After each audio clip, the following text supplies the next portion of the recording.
ఇది 3వ రోజునండి. కలిపి పెట్టాం కదా అన్నీని. ఇది 3 రోజులు అవ్వింది. 3 రోజుల తర్వాత ఇంక ఇలాగ ఆయిల్ అది పైకి వస్తుంది. ఇవన్నీ ఉప్పు కారం అవన్నీ బాగా పడతాయి పులుపదిని ఈ ముక్కకి. అరవీనా కుకుంబర్ పికిల్ అండి ఇదైతేని చాలా చాలా టేస్టీగా ఉంటుంది. వేడివేడి రైస్లో వేసుకుని తిన్నారంటే కాస్తంత నెయ్యి ఉంటే నెయ్యి ఇష్టం ఉంటే నెయ్యి ఇష్టం వేసుకుని తినొచ్చండి. రెడీ అయిపోయిందండి ఇదైతేని. మేము ఎలాగుందో టేస్ట్ అయితే ఎలాగుందో చెప్తామండి తినైతేని. నేనైతే టేస్ట్ ఎలా ఉందో చెప్తానండి తినైతేని. వేడి రైస్లో వేసుకుని ఎలా తిన్నారంటే సూపర్ ఉంటుందండి కలుపుకొని తిన్నారంటేని. దీంట్లో పప్పు కూడా వేసుకోవచ్చండి. పప్పు కూడా బాగుంటుంది. సేమ్ ఆవకాయ పచ్చడిలాగా ఉంటుందండి టేస్ట్ అయితేని. ఇంకా చూసారు కదండి ఎంత బాగుందో.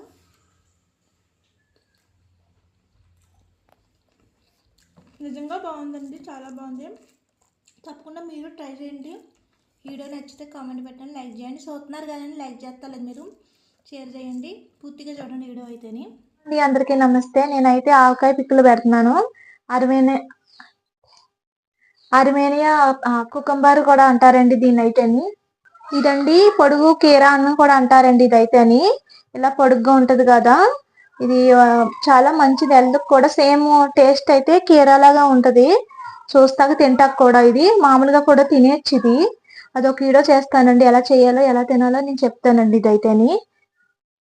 రెడీ చేసి ఫస్ట్ అయితే నేను ఇవి ఆల్రెడీ కడిగేసుకున్నాను. కడిగేసుకుని తడి లేకుండా తుడిచేసుకోవాలి శుభ్రంగా మంచిగాను. చిన్న చిన్న ముక్కలు కావాలి, చిన్న ముక్కలు కింద కట్ చేసేసుకోవాలండి. ఇలాగా మనం ఆవకాయ పచ్చడికి ఎలా కట్ చేసుకుంటామో అట్లాగా కట్ చేసేసుకోవాలి దీన్ని. ఫస్ట్ అయితే ఇట్లాగా దీని పొట్టు తీయక్కలండి, పొట్టు అవసరం ఉండదు దీనికి.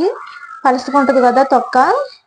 చూస్తాకి పొట్టు తెలియని వాళ్ళు అయితే పొట్లకాయ అనుకుంటారండి చాలా మట్టుకైతే అని. ఇది పొట్లకాయ కాదండి. ఇలా ముక్కలు కట్ చేసేసుకోవాలండి ఇలాగా. ఇంకా చూసారు కదండి లోపల గింజలు గింజలు లాగా ఉంది, ఇట్లా కూడా ఉంటది. నేనైతే కొంచెం సైజ్ చిన్న చేసుకుంటున్నానండి ఆవకాయ పిక్కలకి. అందరూ ఆవకాయ మ్యాంగో చేసుకుంటారు కదా, నేను కొంచెం డిఫరెన్స్ గా చేసుకుంటున్నా. టేస్ట్ కూడా చాలా బాగుంటుందండి ఇలా చేసుకున్నామంటేని. మీరు కావాలితే పెద్ద సైజ్ కూడా కట్ చేసుకోవచ్చండి. ఇలాగా నేనైతే చిన్న సైజ్ చేసుకుంటున్నాను. ఇలాగా ఈ పొట్టు తీసుకున్నా ఉన్నాయి కదా, కచ్చా పచ్చ ఎల్లుగడ్డలు దంచేసుకోవాలి. ఎందుకంటే తొందరగా మనం ఊరుతాయి ఇవి, తింటాక బాగుంటది. ఇలా కొద్దిగా కచ్చా పచ్చ దంచుకున్నారంటే ఆవకాయ పిక్కలకి.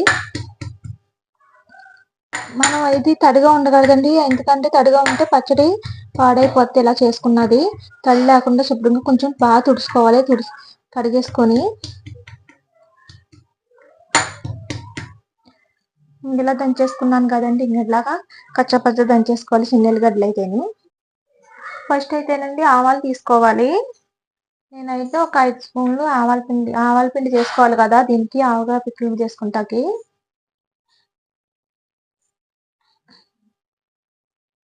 ఇది మిక్స్ పట్టేసుకోవాలి. ఇది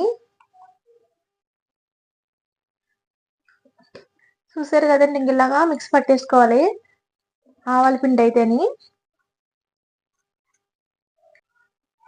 ఒక స్పూన్ ఆయిల్ వేసుకున్నాండి కొద్దిగా నుండి ఇవి వేయించుకోవాలి లైట్ గా. ఎందుకంటే తడి ఉన్నా డ్రై అయిపోద్ది కదా, తడి ఉంటే కాదు. కానీ తడి ఉంటే మాత్రం పాడైపోతండి పిక్కలు అయితేని. కొద్దిగా లైట్ గా వేయించుకోవాలి. ఇవి డ్రై అయిపోయినాయి కదండి, ఇలాగే కొద్దిగా లైట్ గా వేయించుకోవాలి కదా. ఒక స్టవ్ బంద్ చేసేసుకొని బేసన్ నీళ్ళలో తీసేసుకుంటున్నాను. ఇది స్టవ్ బంద్ చేసుకుని చల్లారేకనండి బేసన్ నీళ్ళు వేసేసుకోవాలి.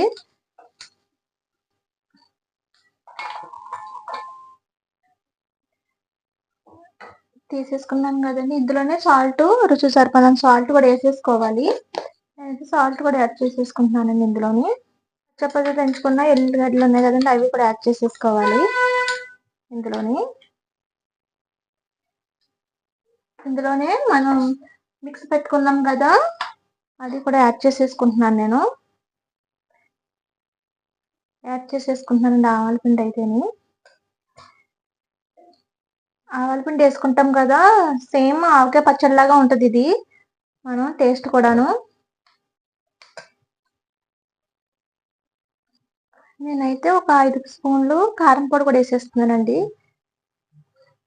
కొంచెం కారం కారం కారంగా ఉంటే పికిల్ బాగుంటుందండి, టేస్ట్ కూడాను తింటాక కూడా మనకి. ఇవన్నీ బాగా కలిపేసుకోవాలి మిక్స్ అయ్యే వరకుని. దాని తర్వాత తాలింపు వేసుకోవాలండి. ఇందులో ఇవన్నీ ముక్కకి అన్ని ఉప్పు కారం అన్ని బాగా పట్టేలాగా వేసేసుకోవాలి. ఇవన్నీ ఉన్నాయి కదా. తర్వాత మనం నిమ్మకాయలు ఉంటాయి కదండి, నిమ్మకాయల జ్యూస్ కూడా వేసుకోవాలి.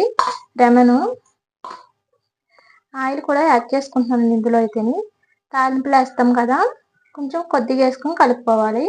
పల్లీల ఆయిల్, నువ్వుల ఆయిల్ కూడా వేసుకోవచ్చు. దీనికి 2 వాడొచ్చండి.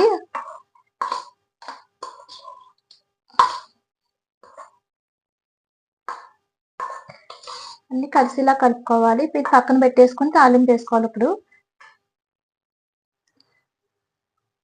పచ్చడికండి దీనికి తాలింపు వేసుకోవాలి కదా, సరిపోనంత ఆయిల్ వేసుకోవాలి. కొంచెం ఎక్కువ పడుతుంది. మళ్ళీ కలుపుతాం కదా, అప్పుడు కొంచెం యాడ్ చేసుకోవాలి. ఇందులోని కొంచెం ఆయిల్ ఎట్టక్కాలండి. ఇందులోని మెంతులు కూడా యాడ్ చేసుకోవాలండి. ఇందులోని ఒక అర స్పూను ఆవాలు యాడ్ చేసుకోవాలి. ఇందులోని జీరా కూడా యాడ్ చేసుకోవాలి.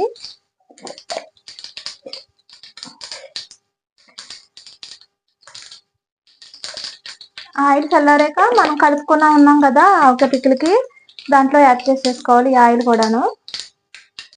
లెమన్ తీసుకున్నాను కదండి, నేను సరిపోయినంత తీసుకున్నాను. ఒకటైతే తీసుకున్నాను, పెద్ద సైజు నిమ్మకాయ జ్యూస్ లాగా వేసుకుంటే పులుపు కోసం అండి. అన్నీని చింతపండు కూడా యాడ్ చేసుకోవచ్చు. నేను దాని ప్లేస్లోని లెమన్ యాడ్ చేశాను.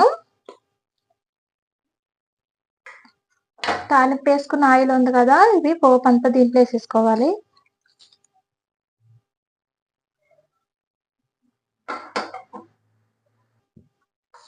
ఇవన్నీ మంచిగా కలిసిలా కలిపేసుకోవాలండి. వేరే గిన్నెలో ట్రాన్స్ఫర్ చేసుకోవాలి. ఇది మంచిగా వేరే గిన్నెలో కలుపుకొని వేరే గిన్నెలో పెట్టాలండి. తర్వాత మళ్ళీ 3వ రోజు నాడు మళ్ళీ కలుపుకోవాలండి. ఆయిల్ వేసుకుని సరిపోలేకపోతేని ఆయిల్ పడుతుంది, కంపల్సరీ ఆయిల్ పడుతుంది. ఆయిల్ అంతా మనకి మంచిగా పైకి వచ్చేస్తుంది కూడాను. ఇవన్నీ బాగా ఊరుతాయి, ఎల్లుల్లిపాయలు అవిని. మన ఆవకాయ పచ్చడి ఎలా చేసుకుంటాం సేమ్ అదే అలాగే చేసుకోవాలండి. 3 రోజులు పక్కన పెట్టేసుకోవాలి. మూత పెట్టేసుకొని వేరే దాంట్లో నేను గిన్నెలో వేసేసుకుంటున్నాను. నేనైతే మూత కప్పేసుకోవాలండి గిన్నెలోని, గాలి తగలకుండా. దీనికి 1 మంత్ అయితే ఈజీగా వస్తుందండి. 1 మంత్ 2 మంత్స్ కూడా వాటర్ లేకుండా చేసుకున్నాం కదా, వాటర్ అది లేకుండా చేసుకోవాలి. అలాగైతే పాడవదండి పచ్చడి అయితేని, అలా చేసుకున్నారంటేని. నేనైతే మూత పెట్టేసుకుని పక్కన పెట్టేసుకుంటున్నానండి. ఇది పచ్చడి అయితే రెడీ అయిపోయిందండి. 3 రోజుల తర్వాత ఎలా టేస్ట్ అది ఎలా ఉందో చూడతానండి మీకైతేని. ఇప్పుడు అది మనం కలుపుకున్న గిన్నె ఉంది కదా, దాంట్లో కొంచెం రైస్ వేసుకుని కలుపుకొని తింటామండి మేమైతేని. చాలా బాగుంటుంది. అలాంటప్పుడు తిన్నప్పుడు ఎంజాయ్ చేసుకుంటా తింటామండి మేమైతేని. మూత కప్పేసుకుని పక్కన పెట్టేసుకుంటున్నాను నేనైతేనండి.